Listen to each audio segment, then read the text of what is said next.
Is Mother Nature on the payroll here at Todd's Amazing Tours? No, she's not. Hi, I'm Todd. I'm the owner of Todd's Amazing Tours, and we do not have control over the weather. However, we're pretty smart about it. So if you make a tour book a tour in advance and the day's approaching, we're looking at the weather to see if there is any potential problems. Here's the upside. Most 99.9% of the time, the roads are not going to be an issue. They do a fantastic job of clearing the roads. Remember, we're in the desert. Rarely does it snow in the desert. So we have a good 3 hours in the morning to allow all the snow plows to do their miracles up there on the rim where we do get snow. And so by the time we get there, usually the roads are clear. Typically, the roads are clear. Inside the park as well, they do a phenomenal job clearing those roads because they want that revenue. They want those guests to continue to visit the park and spend that money. Us spend the money. So they do a good job. So rarely do we cancel tours based off weather. Now, does it get socked in at the Grand Canyon? Yes. If you were to call one of the helicopter companies up there and say, hey, are you guys flying today? And it's miserable, they're going to say, no, we're not. Everybody's been canceled due to weather. We don't have that problem. I have only had 2 tours out of thousands that we've had to cancel because of weather.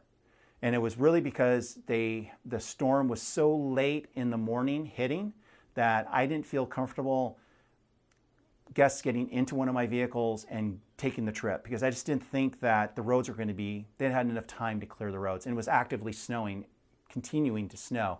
So they would clean one section and I could just imagine probably the other sections building up and they get to that and the part they just cleared, it was getting snowed in. So 2 times. Every other time when weather was, I don't know, that turned out great.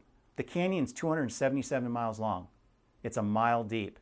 It has its own weather system, I think. And so when you get up there, even though it's cloudy, the odds are is we're going to be able to kind of tailor the day so that you can see the canyon. Rarely, again, I'm using these kind of nondescript times.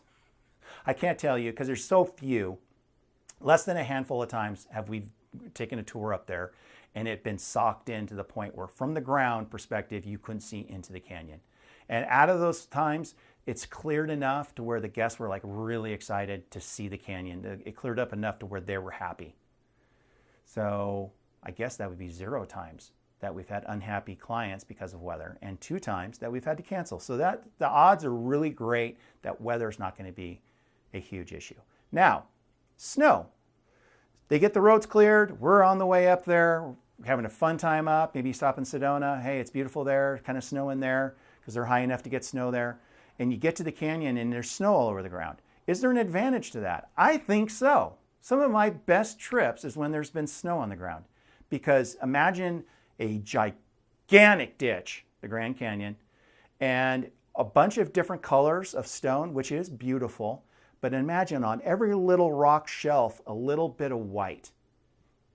Your brain gets confused sometimes when you're looking at this canyon on really clear days because it's just so massive. But then you get a little bit of depth perception help from the snow and everything. It's just incredible. So I always say, gosh, if it's snowing and the roads are clear, you lucked out. You got a really special day on the calendar. Now, of course, if there isn't any snow on the ground, don't feel like you're missing something. But bottom line, don't worry about the weather so much. Let us do that. If the day before, even the night before, I have to cancel the tour because of weather, I just don't feel comfortable you spending your money with the odds that you probably won't have a good time. And that's the way it works usually, is the guests kind of like argue with me a little bit. We had this on our schedule, Todd, we really want to go. And I'm like, well, if you want to be insistent upon it, you're paying for it, I'll do it. But I just want to let you know that my gut's telling me that you need to cancel. 2 times that happened. And it was me initiating it. But if we do have to cancel, of course, you will not be charged a cancellation fee. You'll get all your money back. And then sometimes we can reschedule if your schedule is open to that. If not, we just get your money back to you. You write in your travel journal, man, this really sucked. We weren't able to go to the Grand Canyon because it was snowing. Can you believe it? Arizona, it's snowing. Got canceled because of snow. And you just kind of, suck it up, I guess. But it happens very, very infrequently, and you do not get charged a cancellation fee if it happens to you. If you have any questions about this, email me. Love email. If you want to text message the number on the website, It's 21st century. It comes to me. And then, of course, you can call. If my staff or I do not pick up the phone, it means we're busy with somebody else. Leave a message, brief who you are. This is the time we want to go. This is our return phone number. I'll return your call as soon as I get a chance. All right. Thank you so much for tuning in, and I'll talk to you later. Bye-bye.